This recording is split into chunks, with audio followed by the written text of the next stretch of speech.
तो फिर आज हम लोग स्टार्ट करने वाले हैं एनसीईआरटी बुक क्लास 10 सीबीएसई का केमिकल रिएक्शंस एंड इक्वेशन का डीकम्पोजिशन रिएक्शन के बारे में आज हम लोग सीखने वाले हैं। तो 3 तरह का डीकम्पोजिशन रिएक्शन होता है। मैं एक बार लिख देता हूं, डीकम्पोजिशन रिएक्शन। 3 तरह का डीकम्पोजिशन रिएक्शन होता है। एक हो गया थर्मल डीकम्पोजिशन, एक हो गया फोटोलाइटिक डीकम्पोजिशन, एक हो गया इलेक्ट्रोलाइटिक। अब डीकम्पोजिशन का मीनिंग क्या होता है? कोई भी एक सब्सटेंस लिया, उसमें कोई एनर्जी डाला, वो एनर्जी क्या क्या हो सकता है? या तो हीट एनर्जी, या तो लाइट एनर्जी, या तो इलेक्ट्रिक एनर्जी। तो कोई एक केमिकल सब्सटेंस लिया, उसमें एनर्जी डाला, डालने के बाद वो टूट गया, 2, 3 पार्ट 4 पार्ट में टूट गया, टुकड़ा टुकड़ा हो गया। तो इसी रिएक्शन को बोला जाता है डीकम्पोजिशन रिएक्शन। तो सबसे पहले हम लोग पढ़ेंगे thermal decomposition, then photolytic, then electrolytic decomposition. तो शुरू करते हैं थर्मल डीकम्पोजिशन। बुक में, एनसीईआरटी बुक में 3 ही थर्मल डीकम्पोजिशन रिएक्शन का एग्जांपल दिया हुआ है, एक्टिविटी 2 दिया हुआ है, वही हम लोग डिस्कस करेंगे। उसमें ऑब्जर्वेशन क्या है वो सब डिस्कस करेंगे। सबसे पहले दिया हुआ है कि ferrous sulphate FeSO4। Actually ferrous sulphate होता है ग्रीन कलर का, ठीक है, ये सॉलिड होगा। अच्छा, फेरस सल्फेट के साथ 7H2O 7 वाटर मॉलिक्यूल्स जुड़ा हुआ रहता है, इसीलिए इसका कलर ग्रीन होता है। फिर इसको अगर हम लोग हीट करेंगे तो ये क्या हो जाएगा? फेरिक ऑक्साइड बन जाएगा, plus sulphur dioxide plus sulphur trioxide. ये सॉलिड रहेगा, ये गैस बन जाएगा, ये भी गैस बन जाएगा। ये दिया हुआ है। अब फेरिक ऑक्साइड क्या होता है? फेरिक ऑक्साइड होता है रास्ट, जंग लग जाता है। जो जंग का कलर क्या होता है? ब्राउन कलर होता है। तो फेरिक ऑक्साइड का कलर क्या होगा? ब्राउन कलर होगा। ये सल्फर डाइऑक्साइड और सल्फर ट्राइऑक्साइड, ये जो 2 गैस है, ये कलरलेस गैस है। इसका स्मेल पूछा जाता है, ये पंजेंट स्मेल प्रोड्यूस करता है, मतलब अच्छा स्मेल नहीं है, बैड ऑर्डर। ये पॉइजनस गैस भी है। तो फेरस सल्फेट को जब हम लोग पहले हीट करेंगे, तो हीट करने से सबसे पहले, ये केमिकली जुड़ा हुआ नहीं है, ये डॉट दे के 7H2O, मतलब ये फिजिकली जुड़ा हुआ है। तो सबसे पहले जब उसको हीट करेंगे, ये 7H2O 7 वाटर मॉलिक्यूल्स यहां से उड़ के चला जाएगा, तब बचेगा क्या? Ferrous sulphate. अब ये जो फेरस सल्फेट है, ये होगा व्हाइट कलर का। फिर हम लोग कंटिन्यू उसको हीट करते जाए, तब ये इसमें टूट जाएगा। तो ये वाला पार्ट हम लोग को लिखना नहीं है। हम लोग को पूछा जाएगा कि फेरस सल्फेट, हम लोग FeSO4 ही लिखेंगे, लेकिन बोल देगा कि फेरस सल्फेट का क्रिस्टल्स, तो FeSO4 लिखने से भी होगा, लेकिन अगर डॉट 7H2O लिखा तब भी राइट है। तो ये फेरस सल्फेट का क्रिस्टल है, इसको हीट किया, क्या ऑब्जर्व किया? तो क्या ऑब्जर्व किया? ऑब्जर्वेशन में हम लोग क्या लिखेंगे? पॉइंट 1 ऑब्जर्वेशन लिख लेते हैं। ऑब्जर्वेशन क्या ऑब्जर्व किया? Ferrous sulphate, green colour ferrous sulphate changes to brown colour ferric oxide. तो हम लोग लिखेंगे green colour of Fe4 7 ferrous sulphate crystals, green color of ferrous sulfate crystals changes to brown color ferric oxide, brown colour ferric oxide. अच्छा, और क्या observation में हम observation मिला हम लोगों को? सेकेंड ऑब्जर्वेशन मिला कि along with ferric oxide, sulfur dioxide and sulfur trioxide gas is released, which smells pungent। ठीक है, तो ये 2 ऑब्जर्वेशन हम लोग को देखने को मिला कि फेरिस सल्फेट ग्रीन कलर का था, वो चेंज हो गया ब्राउन कलर में, और सल्फर डाइऑक्साइड और sulphur trioxide gas colourless gas होता है, वो पंजेंट स्मेल देता है। बस यही है। ये एक्टिविटी 1.5 एक्टिविटी 1.5 एनसीईआरटी बुक का देख लेना, ये दिया हुआ है। तो इसमें ऑब्जर्वेशन पूछा जाता है तो ऑब्जर्वेशन यही लिखना है।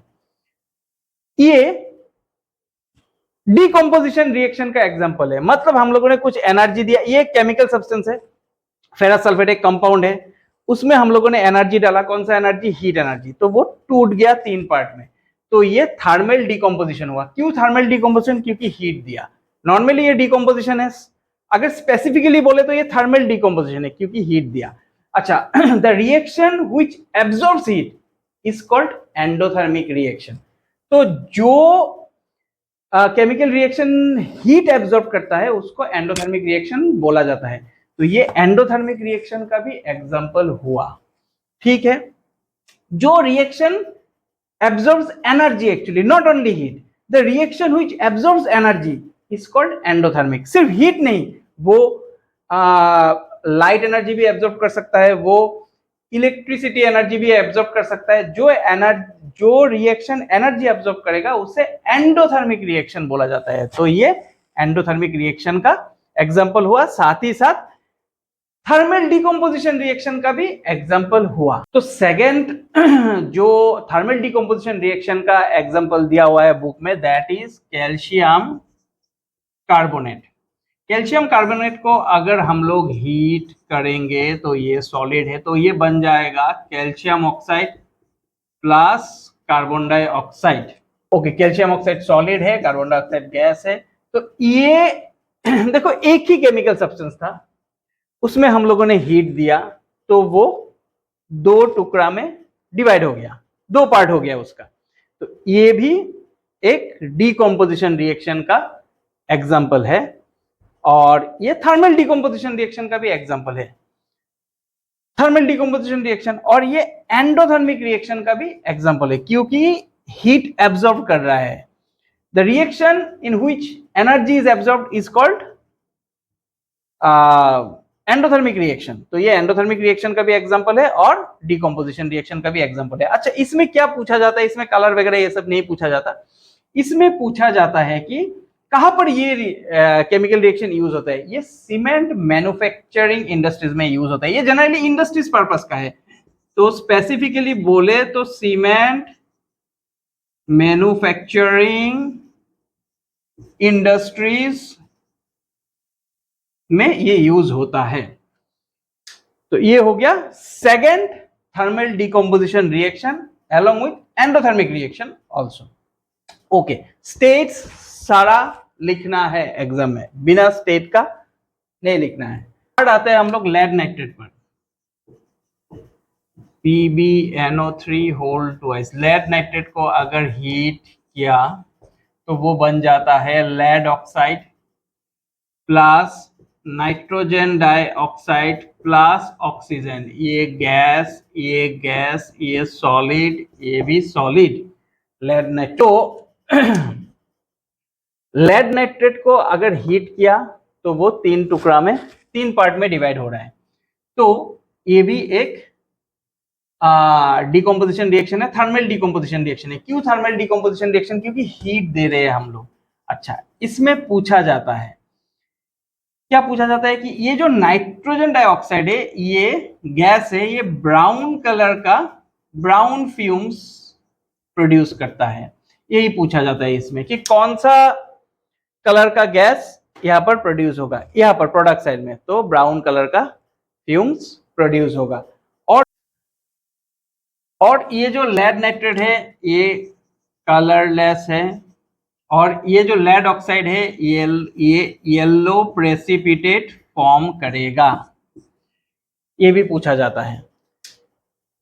ठीक है, तो ये भी पूछा जाता है कि लेड नाइट्रेट को हीट किया तो क्या होगा। लेड नाइट्रेट को हीट किया तो लेड ऑक्साइड आएगा जो कि येलो प्रेसिपिटेट है, नाइट्रोजन डाइऑक्साइड आएगा जो कि ब्राउन फ्यूम्स है, और ऑक्सीजन गैस यहाँ पर रिलीज होगा। ठीक है,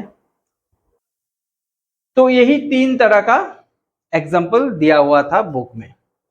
तो चलिए झट से एक बार रिवाइज कर लेते हैं। सबसे पहले दिया हुआ था कि ferrous sulphate FeSO4 plus FeSO4, ये फेरस सल्फेट क्या होता है, सॉलिड, ये ग्रीन कलर का होता है।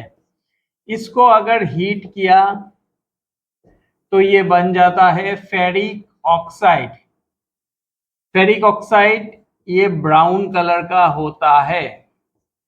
उसके साथ sulphur dioxide and sulphur trioxide आता है, ये दोनों गैस होता है और ये दोनों कलरलेस गैस होता है,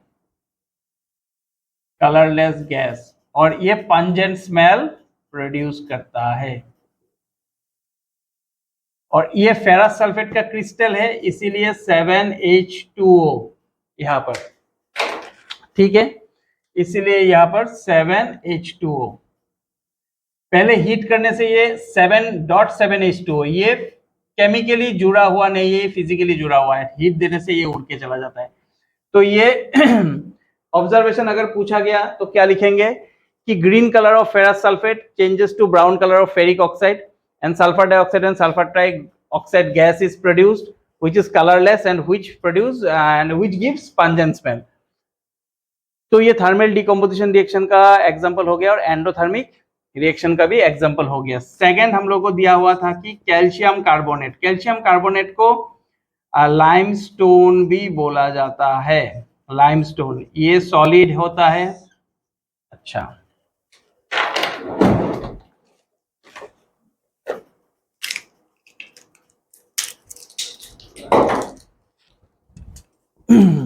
ये सॉलिड होता है। यहाँ पर अगर हम लोगों ने हीट दे दिया तो ये बन जाएगा कैल्शियम कार्बोनेट को calcium oxide plus carbon dioxide gas. तो होगा क्या, ये कैल्शियम ऑक्साइड को क्विक लाइम बोला जाता है, क्विक लाइम। ओके, तो कैल्शियम कार्बोनेट था, इसमें हीट दिया, ये दो पार्ट में डिवाइड हो गया। इसमें कलर वगैरह ये सब पूछा नहीं जाता है, इसमें पूछा जाता है कि कहां पर ये यूज होता है। ये इंडस्ट्रियल पर्पस में यूज होता है, स्पेसिफिकली बोले तो सीमेंट मैन्युफैक्चरिंग इंडस्ट्रीज में यूज होता है ये केमिकल रिएक्शन। तो ये भी हो गया decomposition reaction, thermal decomposition reaction, ये भी एंडोथर्मिक रिएक्शन का एग्जांपल है। ओके, अच्छा, थर्ड वाला क्या दिया हुआ है, थर्ड वाला दिया हुआ है कि लेड नाइट्रेट, इसको अगर हीट किया तो आ जाता है lead oxide plus nitrogen dioxide plus oxygen.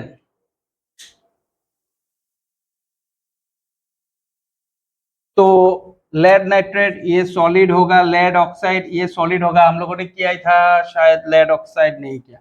अच्छा, नाइट्रोजन डाइऑक्साइड ये गैस, ऑक्सीजन ये भी गैस, ये ब्राउन फ्यूम्स होता है, ये पूछा जाता है। ये जो नाइट्रोजन डाइऑक्साइड है ये ब्राउन फ्यूम्स होता है, ठीक है। लेड ऑक्साइड येलो प्रेसिपिटेट होगा और लेड नाइट्रेट कलरलेस होगा।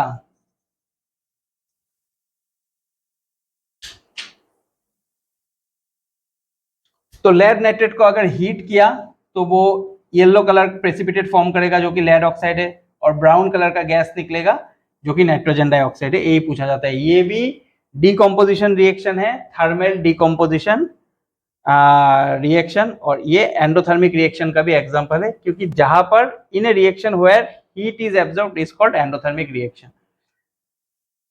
तो ये तीनों एक बार ठीक से देख लो तो मोटा मोटी थर्मल डिकम्पोजिशन रिएक्शन हो जाएगा। अब हम लोग करने वाले photolytic decomposition reaction. Photolytic, photolytic मतलब लाइट देना, चाहे सनलाइट दे या बल्ब का लाइट दे, कोई प्रॉब्लम नहीं है। तो आता है AgCl, silver chloride, silver chloride solid, ये इसको अगर सनलाइट दिया या फिर सिर्फ लाइट भी लिख सकते हैं तो ये सिल्वर और क्लोरीन में टूट जाएगा। तो ये हो गया, ये भी एक डिकम्पोजिशन रिएक्शन है, लेकिन ये फोटोलाइटिक डिकम्पोजिशन रिएक्शन, ये भी एंडोथर्मिक रिएक्शन का एग्जांपल है। एंडोथर्मिक रिएक्शन क्या होता है कि the reaction in which energy is absorbed, इसमें इसने एनर्जी एब्जॉर्ब किया और ये दो पार्ट में डिवाइड हो गया। ये कहां पर यूज होता है? ये ब्लैक एंड व्हाइट फोटोग्राफी में ये यूज होता है, silver chloride and silver bromide also. AgBr, यहाँ पर भी सनलाइट या लाइट लिखे, कुछ भी लिखे, तो सिल्वर प्लस ब्रोमीन में टूट जाता है। तो ये तो सॉलिड आएगा, ये गैस आएगा, ये गैस आएगा, ये सॉलिड आएगा, ये भी सॉलिड आएगा।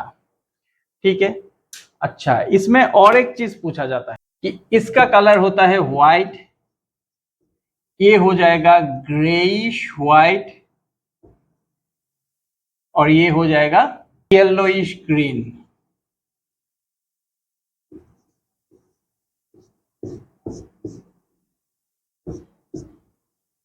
Same silver bromide, pale yellow,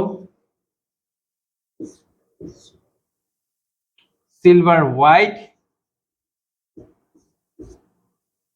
bromine brown. तो ये सब याद रखना है। किसमें यूज होता है? ब्लैक एंड व्हाइट फोटोग्राफी में ये सब यूज होता है।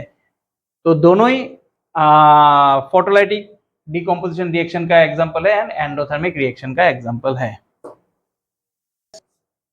ये फोटोलाइटिक डिकम्पोजिशन मतलब डिकम्पोजिशन रिएक्शन का एग्जांपल है, photolytic decomposition, sorry, electrolytic decomposition reaction, and ये भी एक एंडोथर्मिक रिएक्शन का एग्जांपल है। अच्छा, दूसरा अगर हम लोग देना चाहे तो NaCl, NaCl एक्वस रहेगा, इसमें अगर इलेक्ट्रिसिटी पास किया तो ये Na और Cl2, Na सॉलिड हो जाएगा, Cl2 गैस हो जाएगा। ये भी एक इलेक्ट्रोलाइटिक डिकम्पोजिशन रिएक्शन का एग्जांपल है, और ये भी एंडोथर्मिक रिएक्शन का एग्जांपल है। तो बस हो गया, डिकम्पोजिशन रिएक्शन फिनिश्ड।